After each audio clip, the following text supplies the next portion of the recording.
right, maybe we're live. Yeah, we'll see. Welcome back to the Eagles Nest, everybody. Welcome to week 1 of the NFL season as the Eagles get ready to kick off here against the Washington football team.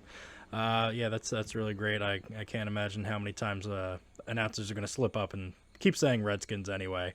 Yeah, we're in some trouble here already. Week 1 is getting ready to start here in 15 minutes.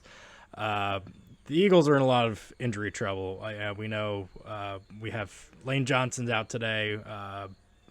Brandon Brooks is out for God knows when. We have a lot we have a lot of guys out. So let's take a look at our starting offensive line today, ladies and gentlemen. At left guard or left tackle, after all the turmoil that's been going on, Jason Peters will get the start at left tackle, not right guard. Isaac Seumalo at left guard, Jason Kelsey in center. So that left side is shored up until Jason Peters needs to tap out. But let's head over to the right side of the line. We have making his first career NFL start at right guard, Nate Herbig, and also making his first NFL start, rookie, 25th round pick Jack Driscoll at right tackle. So Carson is going to have himself a fun day trying to keep the pressure out of his lap and see if he can get the ball down the field to either Deshaun or one of these young receivers. We'll see. I don't even know who's suiting up today, to be honest with you. It's crazy with all these injuries. Alshon's out for half the year. We know Jalen Rigger had gotten banged up during camp with the shoulder. So it's going to be really on Carson to have to do the lion's share of the work. Miles Sanders is out as well. You'll have Boston Scott and Corey Clement back there to see what they can do. Boston Scott had a good little end of the year last year when called upon, but I'm not looking for him to be Miles Sanders week in and week out until he comes back. So, it's really going to fall heavily on the shoulders of Carson Wentz today. This could be a really big statement game for him coming out and, getting injured in that playoff game. He finally made it through a year without getting injured, and then he gets, cheap shot concussion in the back of the head in that playoff game. Thank you, Jadeveon Clowney. We didn't want you on our team anyway. So, this will be a big, put up or shut up game for Carson. I hope he can come out and throw a couple bombs, shut some people up, and the defense will kind of just, coast and keep things low. I'm looking for a low scoring game. I'm going to say both teams under 20 points. I'll look for like a 17-10, 17-13 win, maybe 20-13, something along those lines. But I like a low scoring game just because, there's not much of camp. We had no preseason whatsoever. So, offenses tend to be more rusty than the defenses do. I guess that Chiefs-Texans game the other night, that got a little high scoring, but it could also be a product of sloppy play, so who knows. But other than that, I saw injuries aside, on paper we are the better team. I'm not looking for Dwayne Haskins to come out and be a completely different player than he was last year. The second game against Washington, he played pretty well, but I don't think he's anything special, so I don't think there's anything to worry about there. Darius Slay takes care of Terry McLaurin all day long. I'm not asking for him to shut him out, but limit any kind of X plays. I don't want to see him running down the field, with nobody around him. So you do that. Washington doesn't really have much else to throw at you. They got rid of Adrian Peterson. He's gone. A bunch of journeyman nobodies on that team for the most part. So. Those are my predictions for this, this first week here, getting ready to kick off. We're a little under 15 minutes here. So what I want you to do is hop in the comment section. Leave your thoughts, leave your predictions for this week, for next week, for the rest of the season. I want to hear from you. And after the game, I will be recording the full podcast episode of my week 1 recap and breakdown. So go Birds, and we'll see you after the game. Peace.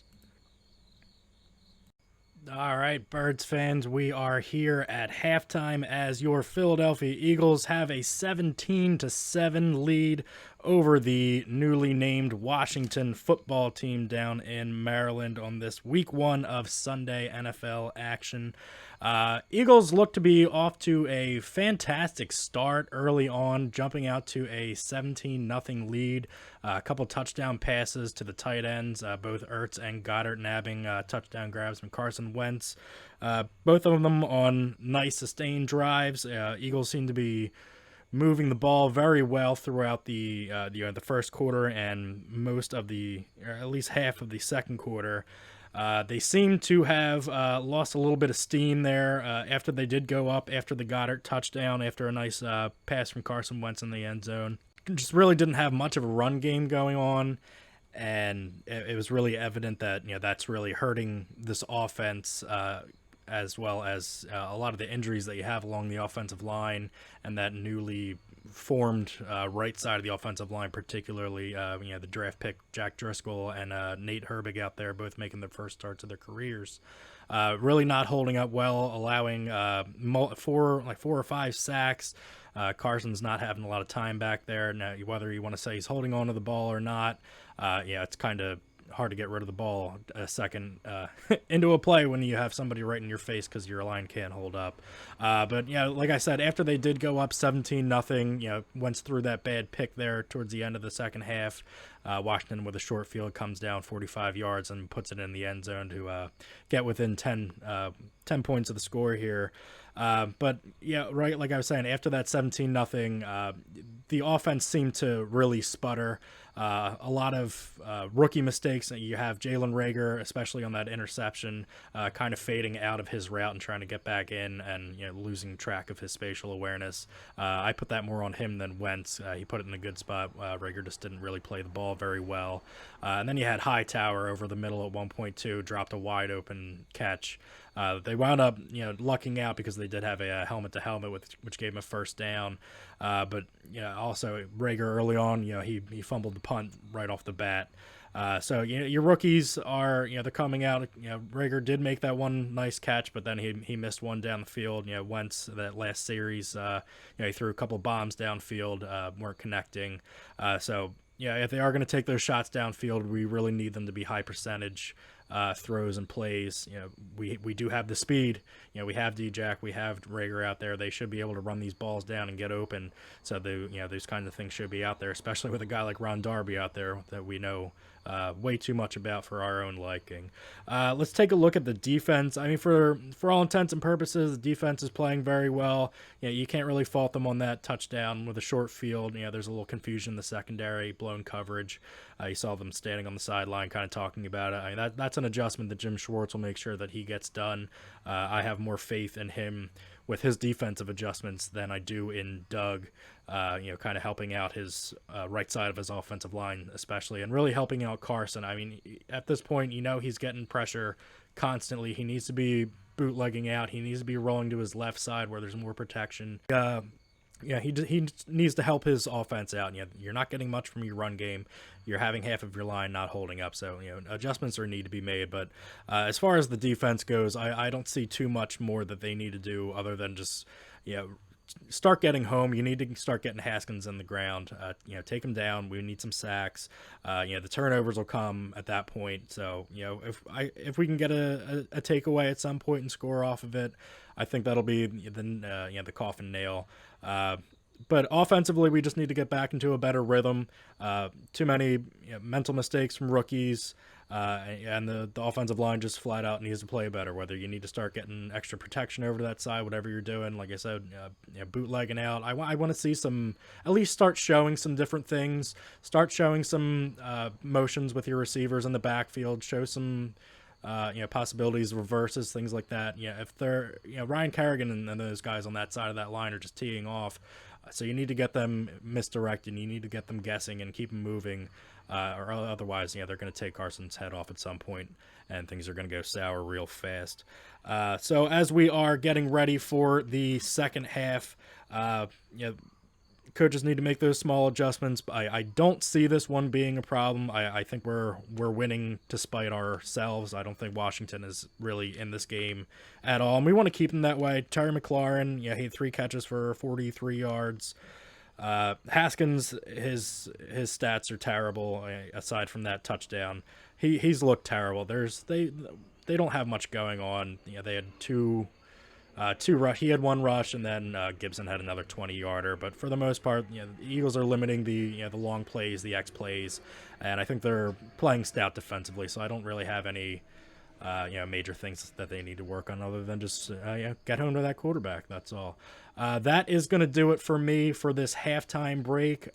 We will be back after the conclusion of this game for our second full episode of the Eagles Nest podcast. Make sure you subscribe on all podcast platforms today and subscribe to our YouTube channel. We will see you then. Go Birds. All right, Birds fans, welcome to the latest edition of the Eagles Nest podcast. I am your host, Sean Harrigan, coming to you after a disappointing opening week loss here to the Washington football team, formerly known as the Redskins. A lot to unpack from this game, so we're going to get into things in just a second here. But if you are new to the show, make sure you are following the show on all social media at the Iggles Nest, IGGLESNEST, on Facebook, Instagram, and Twitter to stay up to date with the show and all things Philadelphia Eagles, breaking news, all sorts of that good stuff. And make sure you subscribe to our YouTube channel today for all the podcast feeds with live video. And make sure you subscribe on your favorite podcast player of choice today. With all that out of the way, we are here, like I said, week 1 versus Washington. Really a tale of two halves here. Eagles started out playing really well, moving the ball up and down the field. Wentz was connecting with his receivers. He was hitting some home run balls. Jumped out to a 17-0 lead, getting the tight ends involved, both Ertz and Goddard scoring touchdowns. All things looking well, and then the end of the first half there, late, that one pass got picked off. You can blame Wentz all you'd like for that one. To me, that was a rookie mistake on Jalen Reagor. He kind of drifted off of his route and didn't really fight back for that ball and let that ball get picked off. That's just a bad job of spatial awareness, not being aware of where you are on the field as compared to where you're supposed to be. So I don't put too much on Carson, really, for either of the picks, because they're pretty much mirror images of each other, and the same thing with Deshaun Jackson coming back and not really getting too much fight for that ball either. So the turnovers in terms of interceptions, I don't really put too much on Carson. His receivers didn't really do much to help him out in those two situations, so we'll give him 50-50 for both of those. The fumble late in the game as well. I mean, I don't know. Carson was he was under distress pretty much from the snap. We talked about in the beginning of the show. If you joined us on Facebook Live, I did a pregame and a halftime little update synopsis there. So if you did join us, you know that coming into the game, we were down offensive linemen. We were starting 2 guys making their first starts in the NFL, one being a draft pick, Jack Driscoll, other Nate Herbig, both making their first starts. During the game, Driscoll went out. They had to bring in Mailata, and I don't really care who you would have put in there at that point, with Lane Johnson being out.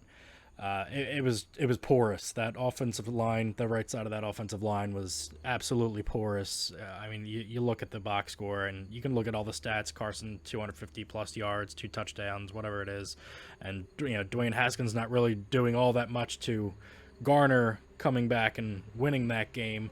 It was more of the Eagles kind of beating themselves and giving that game away. But regardless of the cause of the turnovers or whoever's fault you want to blame it on, the fact of the matter is that the Eagles lost that game because they gave the ball away, gave the Washington football team short fields, and didn't do much to help out their defense. Who you look at 27 points being on the box score, and you think that they just got outplayed defensively, but when you see the way that the game did unfold, like I said, with the constant short fields and a lot of bad decision making too by Doug, I have a lot of blame. I'll give Carson his fair share of the blame today for not doing what he needed to do, getting rattled, making mistakes, and getting rid of the ball, not holding on to it for longer than he should. But let's talk about Doug. I feel like I'm at the point where it's almost as if Doug seems to be purposely putting Carson or not putting Carson in the best position to win games. He's not making adjustments. He's not doing the things that he needs to do as a coach to see that things aren't working to correct that. I mean, at no point did you see any of our quote unquote super fast wide receivers in the backfield even showing signs of possible reverses or misdirections or anything like that. They did nothing to get any kind of mismatches offensively. They stayed in their base formations. They have no, other than Zach Ertz, they have no excuse me, they have no middle of the field presence. They have no possession receiver. Alshon's going to be out to however knows when. Arcega-Whiteside played. I know I saw him a couple times. He really didn't do anything. And that's just a bad job of GM for Howie, not bringing in the appropriate players to be able to play positions that are very desperately needed to score points. I think Doug did could have done a better job of putting his team in a position to where he sees things aren't working and he's making the adjustments to make sure that things get rolling and get momentum, so you're not up 17-0 and then wind up losing by giving up 27 unanswered points. So bad job by Doug, bad job by Carson. Like I said, the tail of two halves. We were rocking and rolling for a good while there. Wentz, like I said, he was throwing the deep balls. I mean, he connected on a couple. Made that second touchdown to Goddard was a beautiful ball, really great run route. And then it seemed to be after that interception before the half, things just went downhill and fell apart. I mean, players started falling apart. We had countless guys go out. I mean, Boston Scott went out and came back. Deshaun Jackson, for large stretches of the game, he was not on the field. You saw he was kind of bothered by some kind of a shoulder injury. He did come back in. He had a couple more catches, but was largely ineffective. Like we said, Jack Driscoll got hurt, and Mailata had to come in for him, and he was no better, if not worse. Vinny Curry went out with a hamstring, looked probably a little worse than hopefully it is. He needed help getting off the field. Brandon Graham went out with a concussion. So at one point, the Eagles were down to, I believe, just two defensive ends that were still active and be able to play. So hopefully we get a little more on BG this week, and he can come back next week. A lot of guys going out. I don't know if you attribute that to just the way that the game is played, the way that it's a contact sport, or the fact that we basically had no training camp and 0 preseason games. These guys aren't in tip-top peak physical performance shape. So you're going to see a lot of these soft tissue injuries, a lot of non-contact injuries, and it seems once again, last couple of years after the Super Bowl, I mean, we're just snake bitten by these injuries. Hopefully that's not a continuation week in and week out, or we're going to be having a lot more of these days ahead of us looking at these games and losses. So hopefully they don't become mounting. Yeah, it's just a really tough pill to swallow here, because obviously you're coming into football season with a lot of excitement. You've been waiting, especially with the way that this year has been going with the lockdowns and the pandemics and all the civil unrest and everything going on. We were finally at a point where, all things aside, we could just sit down for 3 hours and enjoy a football game, whether there were people in the crowd or not. And it was good for a while. It was good for a quarter and a half, and for the last two and a half hours, it hasn't been much fun after that, watching that performance. It's a really, really tough one to really break down just exactly what went wrong, because I think the appropriate question is, what was going right and why did it stop being that way? You look at how we were rolling in the first half, and we were being aggressive. We were taking the shots down the field, and they were working, and we had some nice sustained drives. But after that, it became apparent that we were going to be pass happy. I mean, this felt like an Andy Reid offense from years ago. Doug, obviously Miles Sanders was out of the game, did not play, so he had Boston Scott, Corey Clement, and Jason Huntley, who nobody has ever heard of before in their life. You can't win with a running back that's 4'0". I mean, he's not Darren Sproles. I'm sorry. This guy had some flashes last year and played some nice ball down the stretch when we needed him, but he's not a starting running back. Corey Clement, he got brought back after getting cut and he just hasn't been the same player since that Super Bowl year. So you got, I want to say we had 57 rushing yards, I believe, the entire game. You can't win in the NFL if you're going to be one-dimensional, just trying to throw the ball down the field and playing catch-up at that point, because at that point everything is your enemy. The clock is your enemy. Your play calling is your enemy, and you can't win that way. I don't care. It's a quarterback league. It's a wide receiver offensive point scoring league. But a game like today really shows you that when you get down to the crux of it, football is a game that's been the same regardless of tweaks here and there throughout the times. And you need to be able to run the ball effectively to be able to win in this league. So, maybe, I don't know if Miles will be back next week. Hopefully he is. He adds so much more than just what a regular running back does. He's dynamic coming out of the backfield. Our screen game, especially for running backs today, was absolutely non-existent. And when they were getting snuffed out and losing 3-4 yards. So you had no element of anything out of the backfield. And when you have a Miles Sanders, it's not just, chucking him the ball in the flat, as an escape, a little safety valve, but he's another guy that you can send downfield, and he's as sure-handed as any receiver that we have on this team. So missing a guy like Miles Sanders is really tough to overcome, and we just didn't have the players to step up into that role today to get the job done. Nor did we really let the guys try. So like I said, you can't be one-dimensional in this league.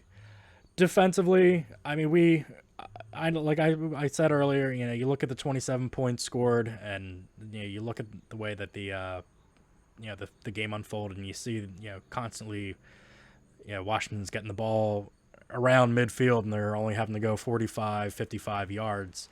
And, I mean, that's a lot to ask your defense to overcome time and time again.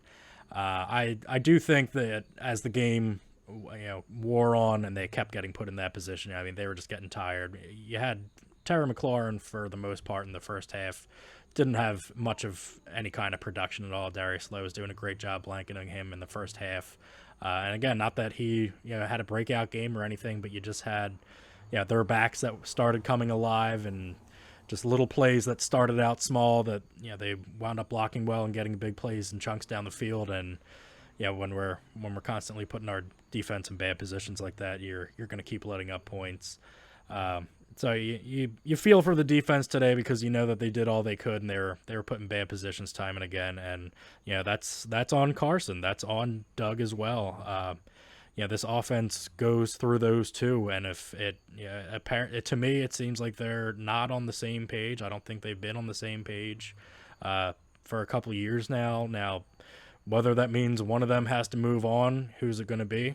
The drafting of Jalen Hurts, organizationally does seem very telling that they might not have the confidence in a quarterback that they just locked down for a big contract not too long ago. So if it does come down to it, I have the feeling that they won't have any qualms going to a Jalen Hurts. I don't necessarily want to see that. In my mind, if we see Jalen Hurts on the field at all this year, unless it's a gadget play, I mean, that's going to be because Carson's he's just playing absolutely awful every week, week in and week out, or he's hurt. So you want to see Carson do well. You want to see him get back to that form that he was the Super Bowl year when he was the the front runner for the MVP. You want to see him earning that contract and playing well. But at the same time, this is a team game, and as much the quarterback's the top guy, he's going to get the lion's share of the blame, and rightfully so. As a team leader and highest paid guy on the team, you should. But at the same time, you need the rest of your teammates to step up and do their jobs. And you look at that offensive line today, and they certainly didn't do it. Now you look at the 8 sacks that were inflicted upon Carson. You can give a couple of them to him, holding on to the ball too long, not making good decisions. But when he's got defenders unblocked coming at him within a second of the ball being snapped, I mean, I don't know what you want him to do.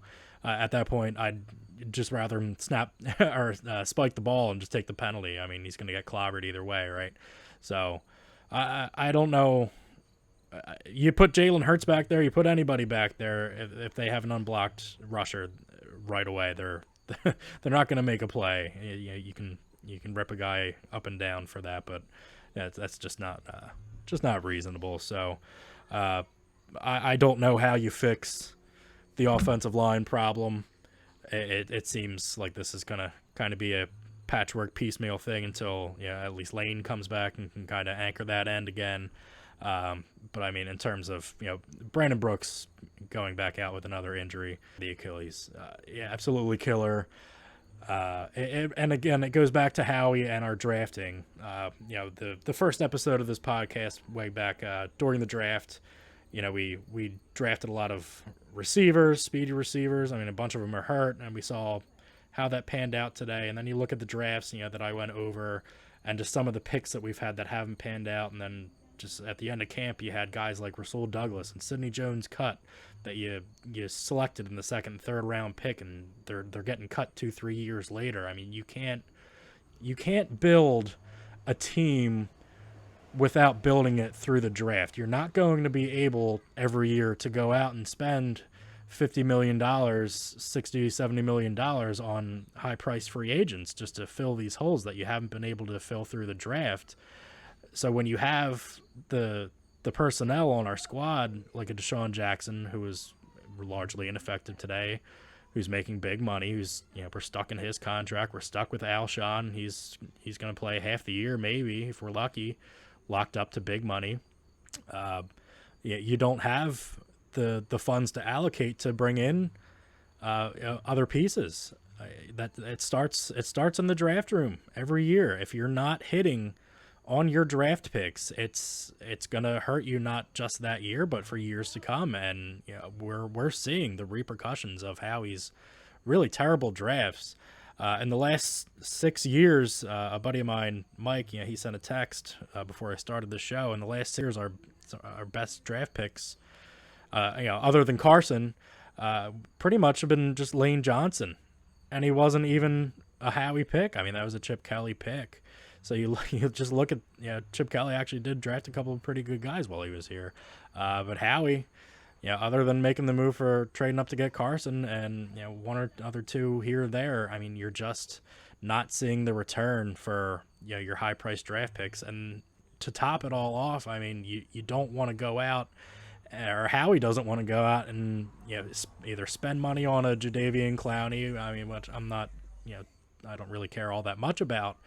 But then you have a guy out there in DeAndre Hopkins who got traded away for next to nothing, which we easily could have had. Now, you can argue that, it turned into Darius Slay. Great. Well, would you rather lose 27-17 because he can't score, or would you rather lose a different way because he can't defend the other team? So, I mean, it's goes both ways there. So, personally for me, I'd rather see one of the best wide receivers in the league lining up for Carson to chuck balls to, other than putting it in your defensive backfield. But that's just me.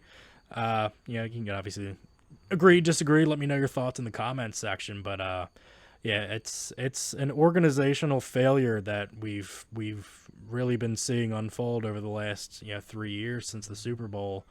And it's here, and it's rearing its ugly head. You're seeing just every year these guys go down, and we don't have anybody to fill these holes, and don't have anybody to come in and really step into their shoes and play well. I know you invested these picks into these speedy wide receivers, a bunch of them. Maybe one, if you're lucky, one will pan out. I mean, maybe that's Rager. Certainly didn't look like Hightower today. I mean, he's dropping balls. He's not running routes. He's not getting open. You're just not seeing the return on your investments the way that you should be. So there's a lot of factors into why not only the Eagles lost this game today, but why they're kind of in the position where they are, where luckily you made the playoffs last year in a terrible division, but you got to think the way that the Cowboys have at least bolstered their roster this year, that they're going to be a much better team than they showed last year. So you got to keep up with the Joneses. In this case, it's Jerry Jones, unfortunately, but you never want to be looking at that ghoul. I don't really have much else to really go over. I mean, we talked about what was going well offensively. That didn't last long. the defense did all they could. They got put in a lot of bad positions for the better part of the game. It's unfortunate because ultimately the stat lines are meaningless. You look at how poorly reflective Dwayne Haskins' numbers are as compared to coming back and scoring 27 unanswered points against a team that you were losing 17-0 to. But that's football. You might not have the best day out there, but as long as the team around you is stronger, the some of the parts are greater than the whole. You're going to be in good shape. So these are games that, especially divisional games, that you need to be able to, if you're in a dogfight, you need to be able to scrap and claw and fight and pull these close, tough ones out. And if we're not willing and able to do that, which didn't seem like we were today, we're not going to win many games this year playing that way. I was kind of in the camp where I could see a 10-6. I mean, 11-5 would be extremely generous. I don't think we're anywhere close to that right now. I'd be quote unquote optimistic for an 8-8 season, if that's any indicator on how you think this game went, in my opinion, today. Just real bad all around. You know what else was bad, and I just gotta pick on this a little bit before we get out of here. Obviously this game had no crowd, no fans in the stands, and they were pumping in the crowd noise, the cheering, whatever it was. I can't tell you how awful that I thought it was. It was so not on point. I mean, you have small little plays and the reactions are way overdone and way late. It for large stretches, it took me out of the game. It wasn't as enjoyable. I didn't dig that. I mean, I think hockey did a better job of doing that, and I don't think that was all that good either. But, just my little gripe, thing to bitch about, take away. I could bitch about. You couldn't bitch about the referees, I guess. That was good. I thought they had a fine game. Lots of injuries, lots of bad play. It just seems like this organization's in a lot of turmoil. You listen to sports talk radio in the Philadelphia area, and you hear reports of Zach Ertz being unhappy with his contract situation and saying this might be his last year here. And apparently he got into a shouting match with Howie during the week, and all the nonsense garbage with Jason Peters, right guard to left tackle, and giving him more money, and not being a team guy. And then you don't know really what is going on with Carson and the upper management in the locker room. Do they think he's the guy? Do they want Jalen Hurts in there? Do they? Who knows what's really going on? We'll probably hear a little bit of speculation throughout the week if we're looking online or listening to the radio, and we'll have more for you next week. But for now, I want to hear what you guys thought of today's game. Who were your standouts on offense or defense, if you had any? Who do you place the blame on? Is it just Carson? Is it Doug? Why did we lose this one today? I want to know. Like I said, make sure you follow the Eagles Nest on all social media platforms at the Eagles Nest. That's on Facebook, Instagram, and on Twitter. Subscribe to our YouTube channel as well as your favorite podcast player of choice for the podcast version. There's a video version on the YouTube channel. So there's all the places that you can find the Eagles Nest online, and that is going to do it for me. Until next week, we will see how practice goes and see what the coaches have to say about that one. Let the speculation go ahead, and until next time, go Birds.